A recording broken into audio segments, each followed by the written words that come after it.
there was already a lot to get into with the Calgary Flames before last night, and then that happened. But here's the general manager, Craig Conroy. How are you feeling this morning? Just first blush.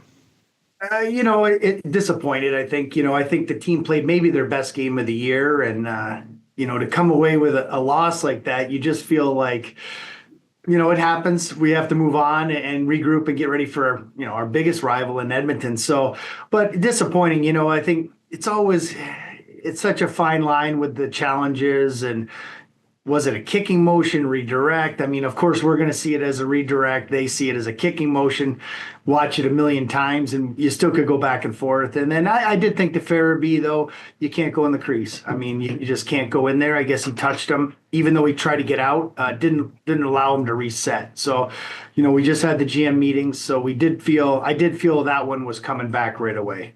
But so before John jumps in here, in November, you could take some solace in that and go, we played a great game.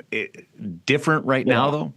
It is because, obviously we have to control our own fate. But, last night, you are watching especially in my position, we're watching the other out of town scoreboards and St. Louis quickly came back and, so yeah, it's just, you can't afford to have those losses. The bottom line is proud of the guys, the way they competed. I give DeSmith a ton of credit. He made some unbelievable saves, but we just couldn't afford to have that loss last night. But now we got it.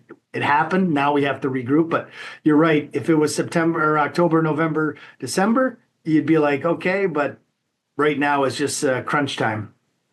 And yet 2 points in November are the same as 2 points in March. But you're right. It is a different mental approach. I do have to ask about the goalie interference, particularly after your meetings in Florida. The Coleman goal that got called back, I didn't have a problem with what was going on in front of the net. But you thought it was coming back for sure? Well, because it's such a fine line. We, even in those meetings, we did all those things and as much as we agree on some of them, we never all agree. I mean, if 23 agree, okay, and then the rest don't agree. And that's the thing. It's just such a, it's just when you see even their toe in the crease now, you feel like, did he touch the pad? I think he might have. Did it affect him all that much? I don't know. It was hard. But if we were on the other side, I'd probably want to challenge and see. But Again, it could have gone either way. I wasn't sure how it was going to go. My first instinct was his foot went in the crease, so he's probably not going to count. So the reason I thought it was going to count was, I don't know if you watched in the Washington-Minnesota game, Nick Dowd had contact with Gustafsson, and I thought, and based on what we saw Monday night on Long Island, Craig, so there were 3 different goals. I think that the contact was harmless, and I think the goalie had a chance to reset on all 3 of them. I'm a league guy. I believe in the league. I really trust. I worked in that room a lot. I trust those people. I'm just my head's spinning now. Well, it was interesting because happened to be watching the Washington game. So when I saw that one, I thought, very similar. Like that was a good goal. So I thought maybe, and again, you're always hoping on your side that you're going to get the break, desperate for points, and it's such a close call. But I did think that when I saw the Washington goal stand up, I thought, this is very similar, maybe less contact. Right. So it's just, it is a, it's a tough thing, but and again, that's why even in the GM meetings, we did not agree on all. There was lots of back and forth. There was a goal we scored in Florida where the puck was in the air. Vladar went to catch it. They knocked the stick out of the way, and he went to reset, but they knocked it back in. I'm like, well, he wasn't allowed to save it either. Should it have been no goal there? Those are it's a fine line. It really is. It's tough. So coming out of the meetings, did you get a chance to share the 54 examples with your video coaches? Did you have a discussion with your video coaches when you came home?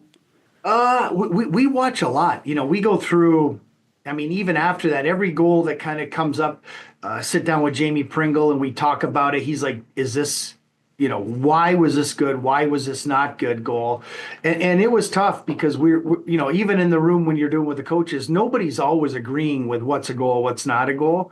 I think the one thing, offside is easy. Offside, it's black and white. You see it. The goalie interference is definitely, that's why it was such a hot topic at the meetings, because it's discretion from one game to the next, from the Washington game to our game. If you put them side by side, I think there was a goal in Boston that's kind of the gold standard where Marchand shoots the puck and he redirects it back door. I forget who redirected it. And we felt like that's what Zari did. Redirect, not kicking motion, but redirect. So it's a tough job. I get it. But when you're fighting tooth and nail for each point, that's when it becomes even more frustrating. The Zari play was interesting because it looked at first glance like he was just moving his foot to redirect it. But on another angle, his foot is moving forward. And so there's a motion there, but I don't think the intent was to ever kick the puck. Does that make sense?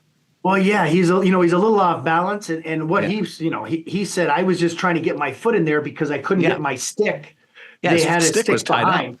Yeah, so he goes, it was tied up. I just wanted to get my foot out there to have it bank off it, redirect, because he knows that is, it's such a fun. And I know when you really slow it down, you can always interpret that.